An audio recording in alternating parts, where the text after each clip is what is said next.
c'est la même chose pour Interact ou Crédit. S'il n'y a pas de courant, il n'y a pas d'argent. Ça, c'est pas un bon argument, là. Allez faire vos devoirs. Vous essayez de nous faire acheter Bitcoin. J'ai écouté d'autres complotistes. Ouais, si le courant il est coupé, là, on n'aura plus de... on n'aura plus de crypto. Je me dois de rire, madame. Je ris.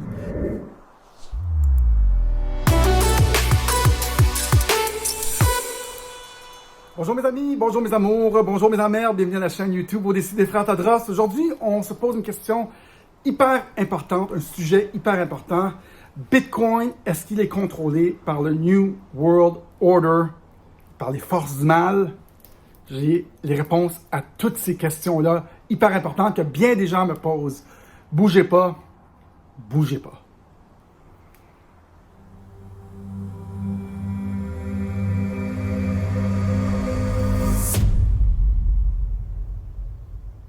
Bonjour tout le monde, j'espère que ça va bien. Aujourd'hui, on parle de Bitcoin.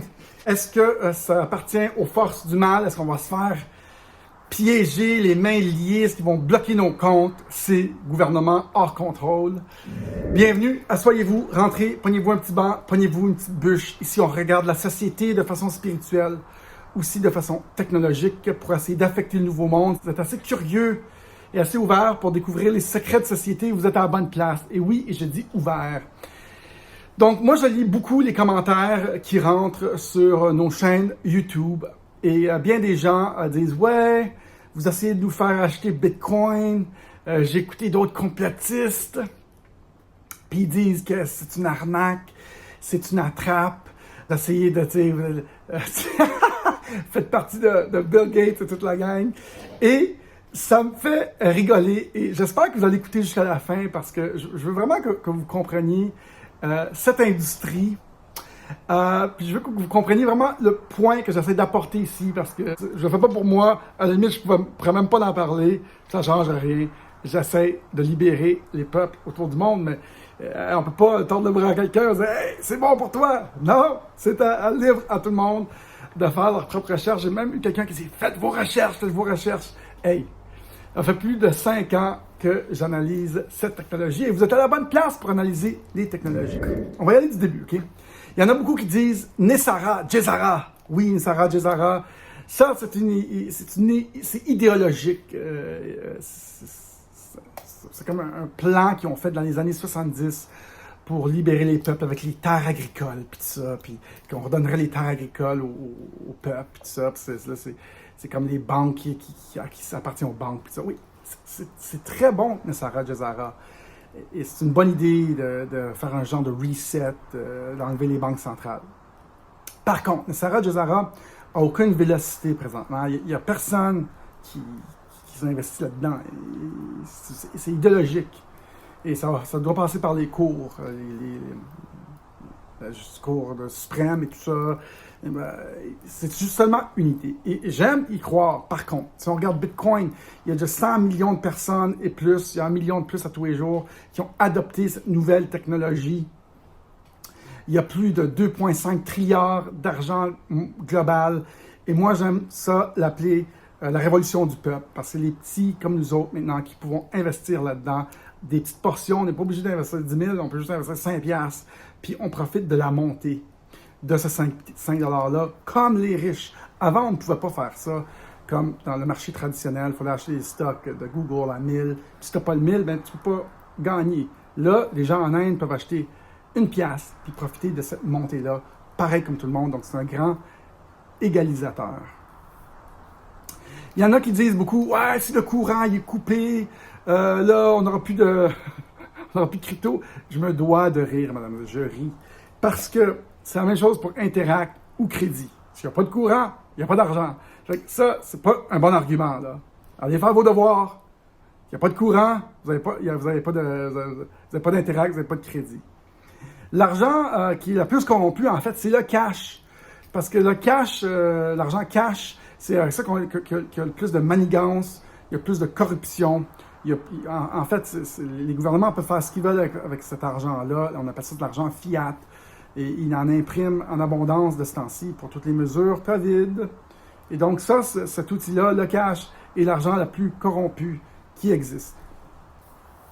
Bon, Bitcoin, parlons de Bitcoin. Il y en a qui disent qu'ils vont nous retracer avec Bitcoin, ils vont nous bloquer. Et oui, c'est une peur que moi j'ai, une grande peur que j'ai, qui disent, ouais, lui on l'élimine, on enlève tout son argent. Par contre, vous devez comprendre que le domaine de la crypto-monnaie, c'est plus de 12 000 crypto-monnaies différentes.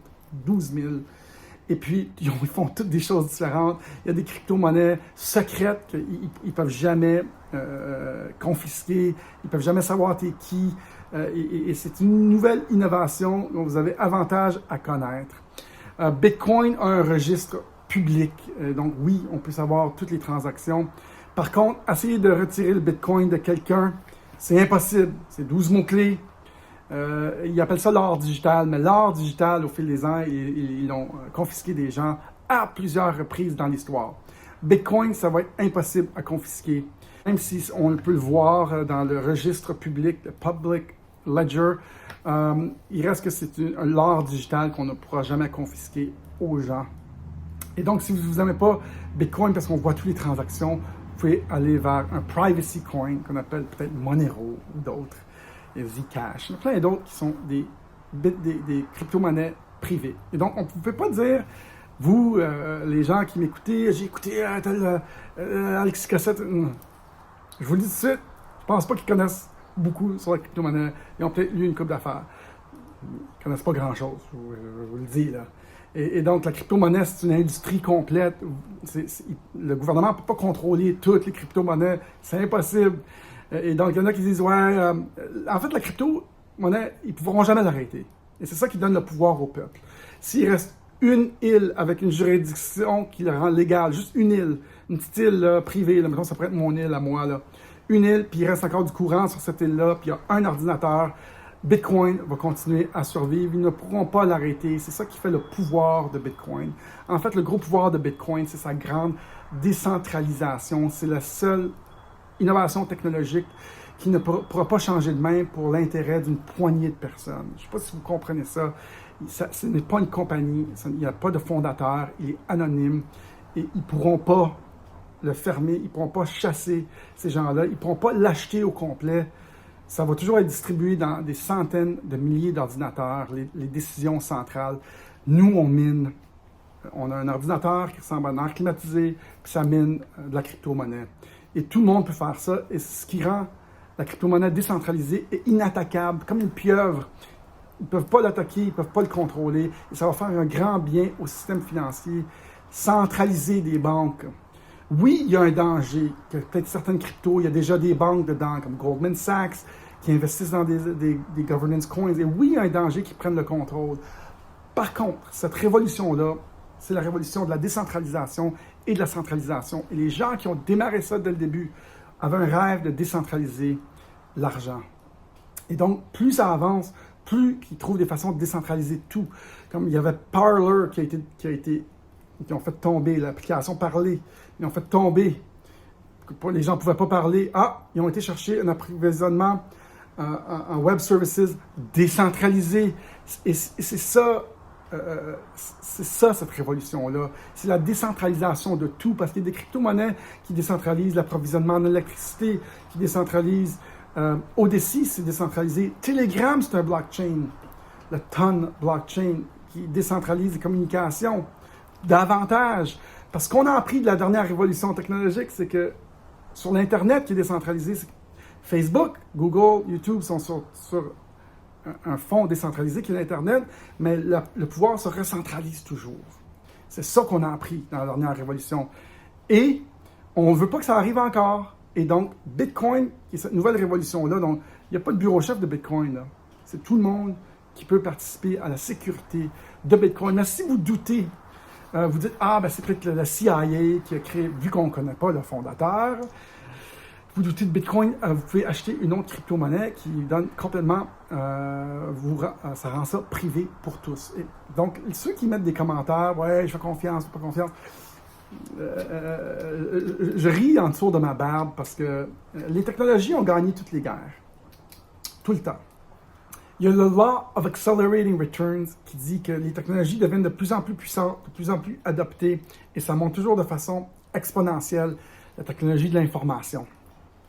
Et donc, c'est inarrêtable. Dans les temps de guerre, la technologie continue à évoluer. Même si vous pensez que c'est pas bon, la technologie va continuer à avancer. C'est inarrêtable.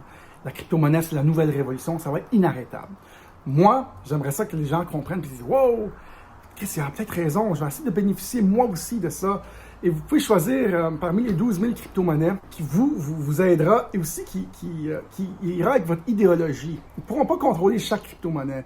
Donc, ceux qui disent « Faites vos recherches », moi, je vous recommande tous les complotistes que vous entendez, et en France et les autres, de peut-être arrêter un petit peu de les écouter.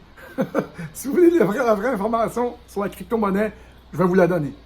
OK? C'est une crypto-monnaie qui peut-être représente vos idéologies, puis qui a été créée par un groupe que vous aimez, à qui vous faites confiance. Et cette monnaie-là va être libre, va vous permettre d'échanger sans l'argent fiat, l'argent du gouvernement, l'argent US du gouvernement ou l'argent canadien. Et on enlève du pouvoir. C'est une guerre économique qu'on peut effectuer sur les gouvernements avec la crypto-monnaie. Donc, il n'y a rien d'autre présentement qui, à la vélocité que la crypto-monnaie a. Même les grands médias sont en train d'annoncer que Bitcoin peut aller à 100 000. Ça va aller à 100 000. Ça va rendre nous, vous, les gens, beaucoup plus riches si vous mettez peut-être juste 10 $. Moi, je dis à tous mes amis, mettez 100 $. Peu importe, on s'en fout. Mais vous enlevez l'argent du système un petit peu traditionnel et vous le mettez dans une nouvelle classe d'acquis.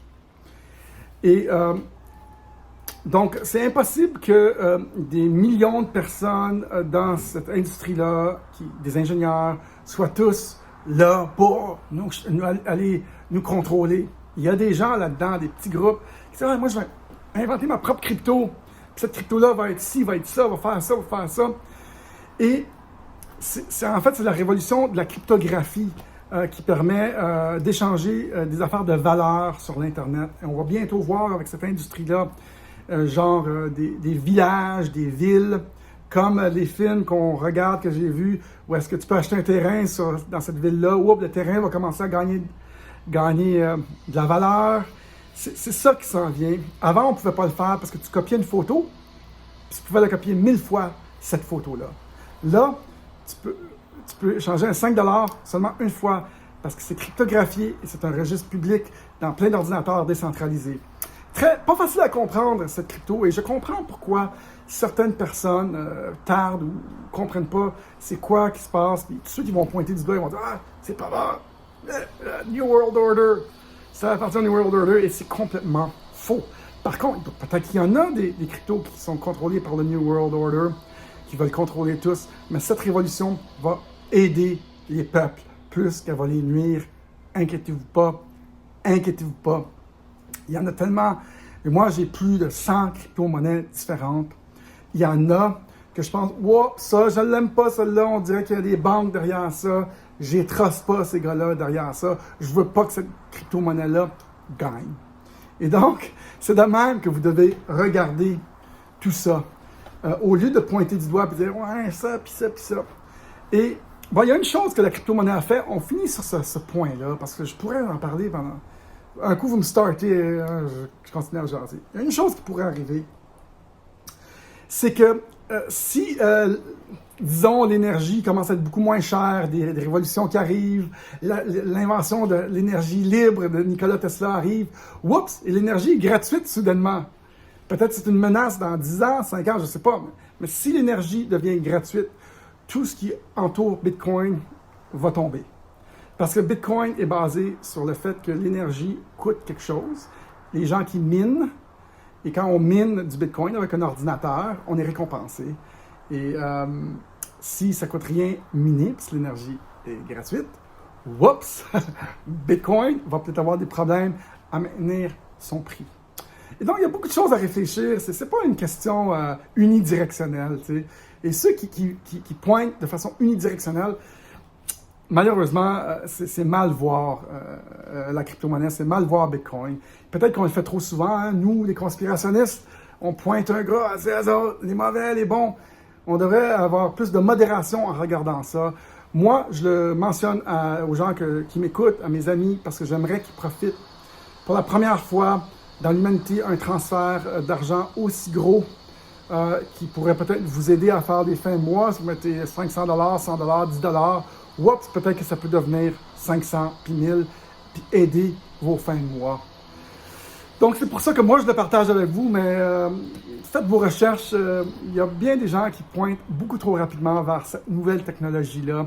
Ils disent, ouais, ça appartient au Deep State, puis au New World Order, puis ils sont là, puis ils vont nous... Oui, ils pourraient, si vous avez la mauvaise crypto-monnaie, mais une des avantages de cette crypto-monnaie-là, de tous les crypto-monnaies, c'est qu'ils ne pourront jamais nous l'enlever, parce que c'est décentralisé.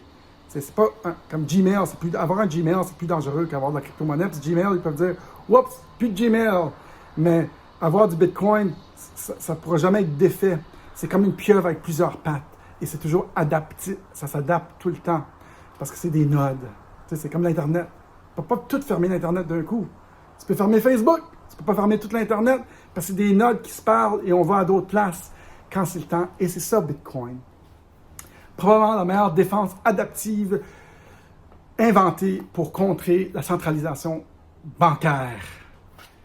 Beaucoup de choses à parler dans Bitcoin, mesdames et messieurs. C'est une révolution et ça gagnera un jour un prix Nobel. J'espère que ça vous a aidé. C'est pas facile. Je dis aux gens, ça va prendre 400 heures d'études, Bitcoin. Si vous avez lu un article ou écouté une personne, faites pas ça. Continuez à comprendre. Continuez à faire vos recherches.